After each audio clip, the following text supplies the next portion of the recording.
Alright guys, what is up and welcome back to the Old School Crew. So we are working on the first gen.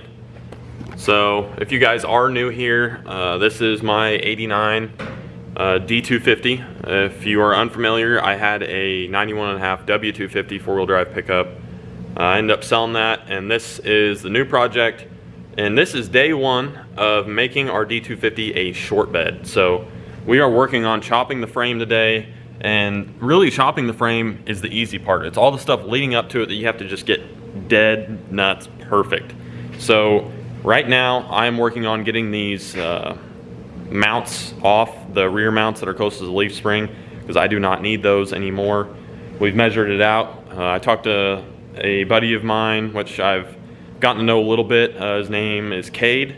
I don't know how to say his last name exactly. He actually ended up sending me a rebuild kit for some drum brakes, which I kind of threw in earlier. Really appreciate that, and we're going to put that to use. But he gave me a little bit of information on whenever he chopped his frame, so we are using that. We got to take 15.5 inches off the front, and we got to take 4 inches off the rear.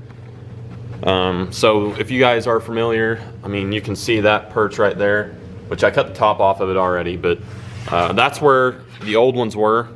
We got that one off. So we're going to be cutting from around right here to right around here somewhere, which I will get it out and mark it all. We'll get it perfect. And we are going to remove that portion of the frame, 15.5 inches of it, and bring this forward and weld it up. Now, most of you do know there's multiple different ways of cutting a frame and how you notch it. Some do like a pattern where some do just straight down and do an exterior plate for that. Some cut down, go over, and then cut down again. There's a bunch of different ways to do it. I'm going to show you what we're going to do. Nate has done his C10 before, so he's going to be helping us along the way. We'll have to be doing new brake lines and stuff like that, but on this old of a truck, I'm going to go ahead and do that anyway because I want everything to be just absolutely solid whenever we go to drive this thing. I will have to unbolt our parking brake bracket as well. This is going to be right in the way. Don't want to damage that. But yeah, we got the short bed kind of angled back here just out of the way so I can really work with these perches, and I will show you guys what we're using. I did have the air hammer, which if you guys have a good working air hammer with a chisel on it, it will probably make things easier, but I'll show you what we're using. All I'm doing is cutting, and I would like for this to focus so you guys can really see. I'm cutting crosses in these rivets. Come on, baby. It'll focus in here in a second. There we go. That's a little bit better, hopefully. We're cutting crosses in these rivets, and then we're just beating them off with the chisel, really. You make a joke there. But we got 2 of them out already. We're working on this top one, and I had to cut the top portion off because you can't really get in there with the grinder how I'd like. So I cut that off because, I mean, again, I don't need it. And I'm just using a bigger chisel of some sort and a little 3-pound sledge, and I'm just getting in there and hammering it off. I get one little portion at a time, and once I get those off, I get my punch and just put that right on the head, get one that fits it pretty good, and just a couple solid hits, and they usually come out. Again, the more rusty your frame is, the worse it's going to be. This truck's frame was in very good shape, so really isn't that bad. And that's what we're doing right now. So I'm going to go ahead. I don't know how long this process will take, so stick with me here, and hopefully you guys will find that out on your own. And I'll kind of clue you in on how long it took me, how long it's going to take somebody. This truck is my project, so it sits in the shop. It doesn't have anywhere to be. So yeah, I'm going to continue working on it. So this is day one, and I will kind of keep you guys tagged along, see where we make it. Some of the big portions of it are getting something to support the rear. So I got my normal jack here on the rear cross member. Gonna balance that, and then I've got jack stands on each side on the frame. You're gonna have to shim these absolutely perfect, and I got one up front. There's no motor in mine, so it shouldn't tilt forward at all, but just in case it does, I got a jack stand up front. But yeah, like I said, the cutting portion is the easy part. It's all the prep in order to make sure this thing is dead level, and make sure you got a square and a little level and all that, because this is very important. This is a big deal. So I'm gonna do this as best that I can without damaging or without risk like getting rid of any structural integrity possible. Again, this is gonna be like this truck is, its sole purpose is to just be a street ripping machine. I'm not gonna, obviously it's a short bed, I'm not gonna load it down with crazy heavy weight. I might have to pull a trailer occasionally, but I highly doubt that. I really don't think I'm gonna need to do that. This thing's sole purpose in life is gonna be to go fast. So yeah. So before you guys ask any questions like that, there's a little background for you if you're new here. So we're gonna jump right into it. No reason in taking any more of your time with me talking. So I'm gonna go get the stand and set you guys up, and we'll try and get this last little rivet out and start marking off some stuff with the paint pen and figuring out some measurements. Alright guys, so we got our perch on this side that I was talking about earlier.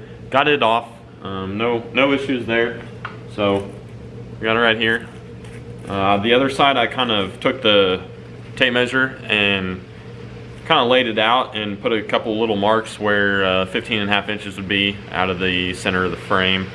And it looks about right. I mean, that's where it should be, I guess. But our next big thing, and I cannot emphasize this enough, the cutting is the easy part. It's the getting everything else just perfect is what's hard. So actually this piece came in very handy. So on this jack stand right under here, which I will probably show you guys, but you guys get the idea. You gotta put the jack stand under there and then put the just perfect amount of shims in there so it's just exactly where it needs to be and where it's going to set, because you want this frame, whenever you roll it back up, you want it to be perfect. You don't want the angle to be any different. I can take these off now that I'm done hacking at stuff.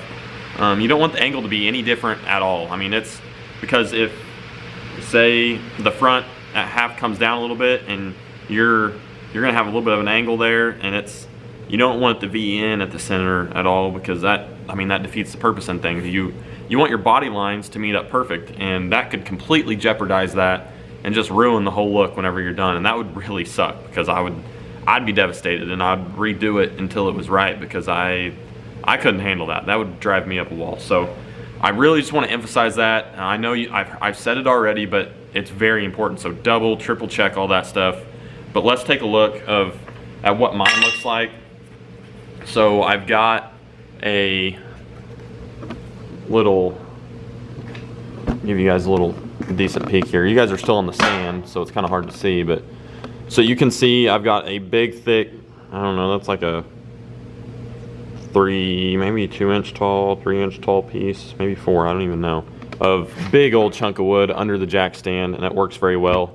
And then I got the jack stand on the, not the very last notch up, but it's the second to last.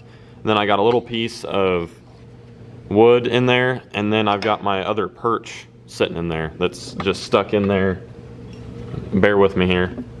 It's just flat and it's just stuck right through there, and it is very, I mean, it's snug. I had to kind of push it in there really hard. So that's going to be about perfect shim height. That should be right where we want it.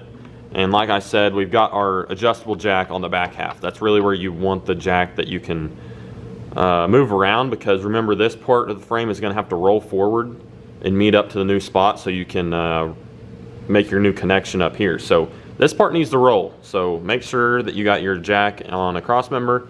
Obviously I've got some big old blocks of wood, because I've got your standard 2-ton or 3-ton, I can't remember, a 3-ton Harbor Freight jack, and obviously it is not tall enough to meet all the way up here. This is fairly tall, so had to use some chunks of wood, which is no big deal because it just needs to balance on there. But just kind of want to give you guys an update right where we're at, because if this thing will adjust, gee, man, Christmas. There we go.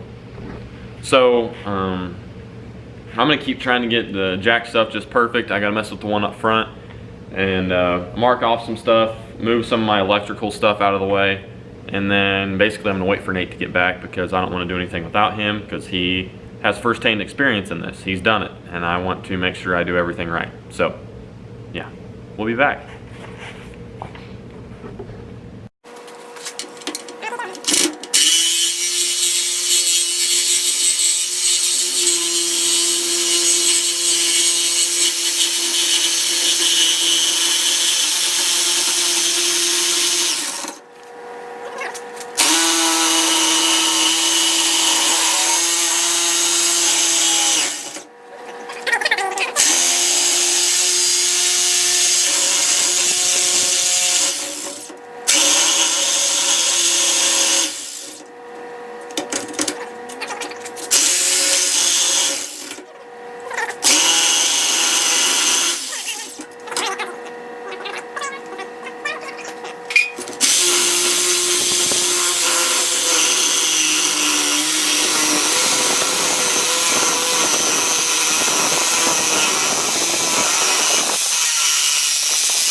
Alright, so I hope you guys are enjoying the video so far, but I wanted to give you a little sneak peek action here. Now that we've kind of got some stuff rolled up, it's just me now, but I'm going to continue to try and work on it.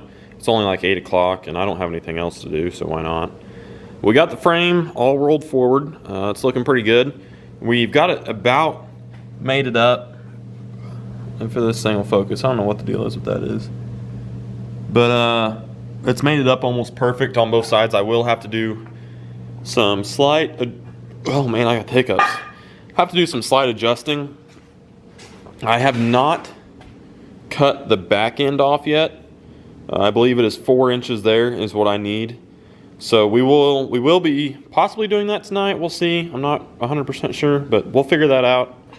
And yeah, but basically now I need plates for the inside of the frame and the outside of the frame so we can clamp it together and then weld it. And we will be putting bolts through a bunch of different stuff like that. I will show you guys exactly what we use, exactly what we do.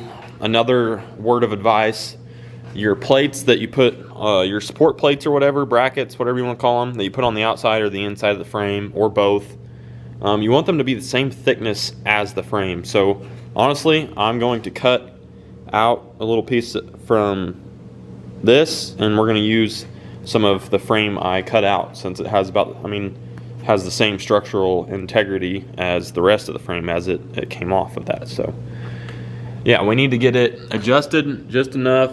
I don't know if you guys can see that, but it's this back end is pulled my way just a tad, and it needs to get pushed back in a little bit. So I'm going to continue just trying to get this thing perfectly square, because that's very, very important. It affects all the angles on the truck, and it's got to be perfect. So got to take some time. That's what I was saying. Cutting is the easiest part. Cutting the frame only took me, I don't know, 25-30 minutes. The hard part is the prep and the stuff afterward to get the frame just perfect, made it up just right so you can weld it, and it's going to be perfectly square. So that's the big deal right now. So we're going to keep working on trying to make this thing square, get it where we need it, and then clamp everything up. I might have to go buy some more clamps though, because we need like 3 or 4 more, honestly. So that's another big thing you'll need, clamps. Get some nice clamps, and a lot of them, because we need them right now. Oh lordy, we got a ton to update you guys on. You guys can see the bed sitting on, if this will focus, sitting on the 89. Bunch of update there. We're gonna go over and show you guys. Right now, we're gonna make a run to the paint shop, or paint store or whatever. So we'll see when we get there, or whenever we get out. All right guys, we're back. I did not keep my promise. We did not get an update at the paint store. As you can tell, I'm in the shop, got the pellet stove on. It is dark. I'm actually wrapping it up for the night. We are gonna show you guys this paint. Holy cow, I opened it and it's not mixed yet, but you can just tell this is it's exactly what I wanted. I cannot wait to get it mixed. I don't know, you can see the different swirls in there of the lighter colors and the darker color. And it looks really good. And quite frankly, you guys don't really know. I don't know, I had changed my mind a couple times about paint, and that's why I didn't ever tell you guys. So you're about to get the first sneak peek. Well, let's go ahead and take a look at the frame, because honestly, we are minus drilling 2 holes. I am done with the short bed swap. So let's take a look at it. We shortened the frame on our truck, if you don't know already. The little Hobart put in some work. Obviously, you guys know what good welders are. This is not a great one, but it was lended to us. Mr. Jordan let us use it, and it's coming in great, and I greatly appreciate that. And we got this thing welded up. We got a plate on the inside and outside on both sides, and then we had to move our perch. We had to put another perch right here I welded on. So if that looks a little goobered up to you, you don't have to say anything about it, because I'm already upset about it. I'm mad. Whenever you go and do this, you cut off the front perch, not the rear perch that's back there by the leaf pack. So I cut off the wrong perch, but I welded a different one on, and I got to drill a hole right in the middle of it on this side and on that side. The welds on the other side look a lot better because the surface was prepped a lot better. I messed up on one side and didn't get it prepped as good as I should have. But that's the plate on that side, and like I was saying, there's a plate on the bottom and then there's a plate on the inside as well. So we're plated both sides, and both at the bottom we're welded on the, like literally every surface you could weld on, we're welded solid. And then I drilled holes in all the plates and I plug welded them, so that gets you more welding surface. So this thing should be solid. Like, I should not have to worry about this at all. We've been doing some putting it on a diet. We've been cutting stuff off. I need to cut the rest of the receiver hitch off, but we got the receiver hitch laying over there on the ground, the back half of the frame cut. It's not super straight, but it doesn't matter. I've cut some other stuff off. I will be getting rid of a lot of this stuff on the inside of the frame rail over there. Probably going to delete that cross member, because now that they're 4 inches apart, I don't see why I need it. And I talked to a couple other guys and they don't see why I need it either. So we're going to be dropping some weight there. And yeah, like I said, we are trying to get this thing light. It's going to be the whole 9 yards. We're still going to have a bed, full floor. The truck is still going to be used. It's going to have all the creature comforts, but it's got a little bit of a street runner. But hopefully you guys get the idea of what's going on. I'm very, very happy with how it turned out. I cut 15.5 off the front and 4 inches off the back. And really, it doesn't matter how much you cut off the back, because it just needs to be able to, the bed needs to be able to slide over it and reach past the end of the frame rail. So we're good there. But yeah, like I said, all I need is to drill 2 holes, and then I'm going to go to the hardware store and get new bed bolts, because I'd rather have new ones. Might as well just go buy, I mean, it's like $10, get all new bolts and be done with it. But yeah, that's where we're at. We're ending the night right here. I'm going to clean up some stuff. We're going to take our paint inside, and I'm going to try and mix it up a little bit, and we're going to take a look at the paint. I really do think you guys are going to like it. It's nothing crazy. You know, I'm not some guy to paint a first-gen neon green or something ridiculous. It should be tasteful, and I'll tell you the other little parts that are going to kind of add into it, and it should look really good. So let's take a look at it. All right, we're here in the house, so we can't spill this, but let's open this thing. I happen to have looked at it already, and it looks awesome. I am going to stir it a little bit.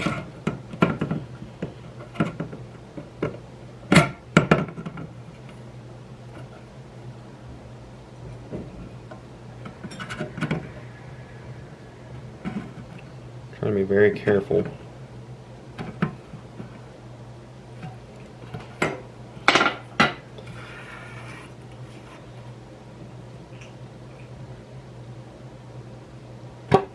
Alright.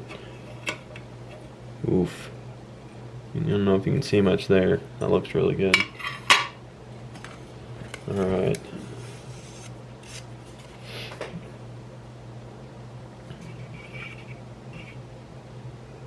Oh boy. It's like dark and light at the same time. This looks insane. Holy cow.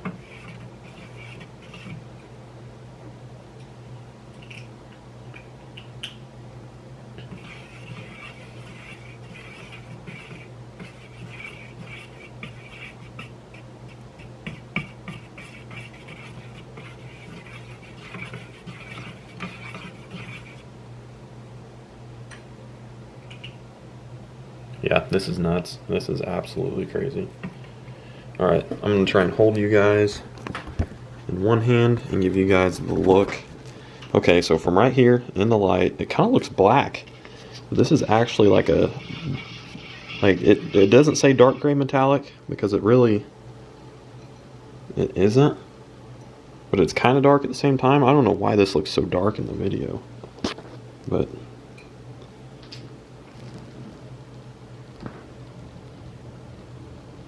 see if you guys can see the flake.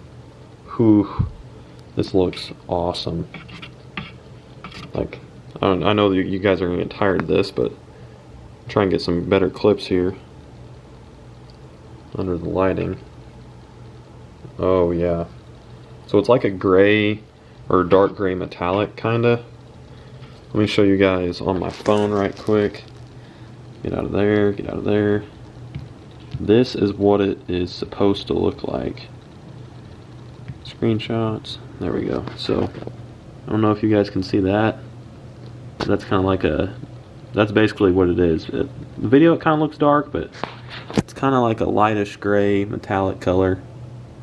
Looks awesome. Everything's reflecting. Let's see if I can pick it up here. Yeah. So I think that's going to look great. But whenever you look at it right here, it's like got tones of darkness in it. But you can get a good idea from right there. This should be just nuts. It should look great on the first gen. But there is our paint color. And boy, oh boy, am I excited. I cannot wait. So within the next coming weeks, we're just going to keep working on it. But basically now that I got the short bed stuff done, we're going to get the bed prepped, get it worked, and get it primered. And then that one, the bed will be ready to spray. The cab is pretty well ready to spray. The hood's ready to spray. I got to get that one fender ready. And then I got to go find a fender and a door, which I can go do that, and some really good ones I found. So really, we're on the home stretch. I've got 1 month to get this thing sprayed, and we're gonna try and make it happen. So I hope you guys are excited. But that's gonna do it for this one. This is gonna be short. I'm gonna try and video as much as I can. I'm just gonna throw in random stuff. So hopefully you guys like it. And until next time on the Old School Crew, we'll be right back here. Keep kicking it, old school guys, and have a good week.